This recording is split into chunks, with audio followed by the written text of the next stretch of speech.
Good morning বন্ধুরা, শুভ সকাল। তোমরা দেখছো কাকুলি মল্লিকের ব্লগ।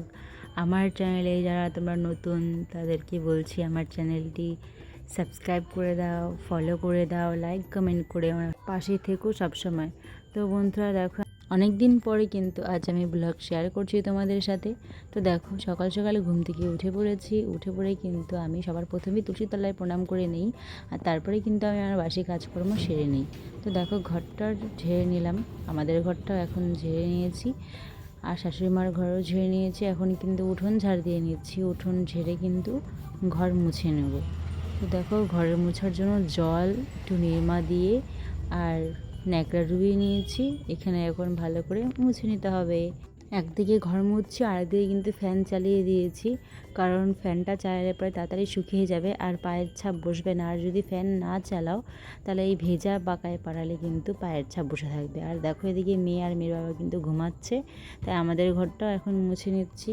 ঘর মোছা হয়ে গেলে বাসন তো আমি রাতের বেলায় ধুয়ে রেখে দিই, তো হাঁড়িটা থাকে সেটা ভালো করে মেজে কিন্তু রেখে দিয়েছি বাসনের মধ্যে। এখন কিন্তু আমি ব্রাশ করে নেব, ব্রাশ করেই কিন্তু চলে যাব স্নানে। তো দেখো, এখন স্নান টান সেরে আসি, তারপরে পুজো দিয়ে দেবো। তো স্নান সারা হয়ে গেছে, এখন কিন্তু আমি ঠাকুর ঘরে ঢুকে ঠাকুরের বাসন টাসন ধুয়ে টুয়ে ঠাকুর ঘর মুছে টুছে ঠাকুরের পুজোও সেরে নিলাম। তো এখন কিন্তু খাবার বানাবো। খাবার বানিয়ে কিন্তু দেখো, মেয়ে আর বর উঠেছে, ঘরের কি অবস্থা। ঘরটাকে পরিষ্কার করে নেব, আর ওদেরকে কিন্তু খাবার দিয়ে দিয়েছি।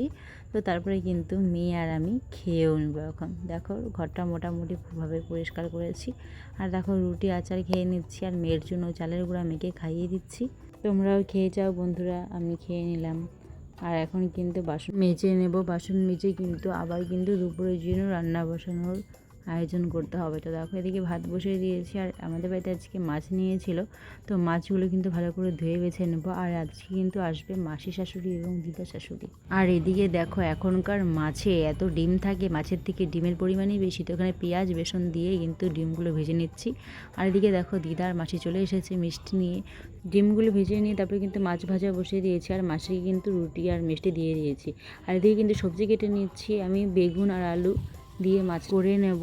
আর এখানে মাছ দেওয়ার আগে কিন্তু বড়ের জন্য তরকারি উঠিয়ে রাখবো, কারণ বড় আমার মাছ খায় না। আর এদিকে দেখো, চাল কুমড়ো দিয়ে মাছের মাথা দিয়ে করেছি, আর এদিকে মাছের ঝোল করেছি।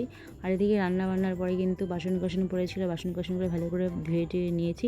এখন গ্যাসটা ভালো করে ধুয়ে মুছে রাখবো, তারপরে কিন্তু সবাইকে খাওয়ারও দিয়ে দেবো।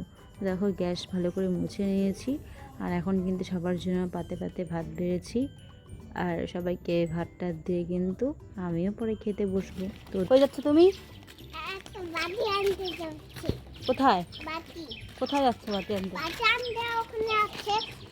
ওই যে মানে ওই যে। ওদেরকে খেতে দিয়ে আমি বাটি নিয়ে আসলাম, আর এদিকে দেখো, আমার ভাতও বেরিয়ে নিয়েছি। এখন কিন্তু আমি নিজেও খেয়ে নিচ্ছি।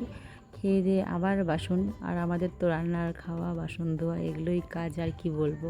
তো দেখো, খাওয়া দাওয়া করতেই কিন্তু সেই 3:45 আমরা একটু সময় ঘুমিয়ে নিয়েছিলাম। তারপরে ঘুম থেকে উঠেই কিন্তু সন্ধ্যাবাতির আয়োজন করা হয়েছে। তারপরে কিন্তু চা বানিয়ে নিচ্ছি সবার জন্য। তো আমি আবার চা খাওয়া বাদ দিয়ে দিয়েছি এখন বর্তমান। তো দেখো, গোলমরিচ দিয়ে লাল চা করে নিয়েছি, আর বিস্কিট দিয়ে কিন্তু সবাইকে দিয়ে দিলাম, মা, মাসি আর দিদাকে। আর আমার আর মেয়ের জন্য কিন্তু দুটো মিষ্টি নিয়ে নিয়েছি, একটা আমি খাবো, একটা মেয়ে খাবে। আজকের জন্য এ পর্যন্তই। টাটা, বাই বাই বন্ধুরা, তোমার সবাই ভালো থেকো, গুড নাইট।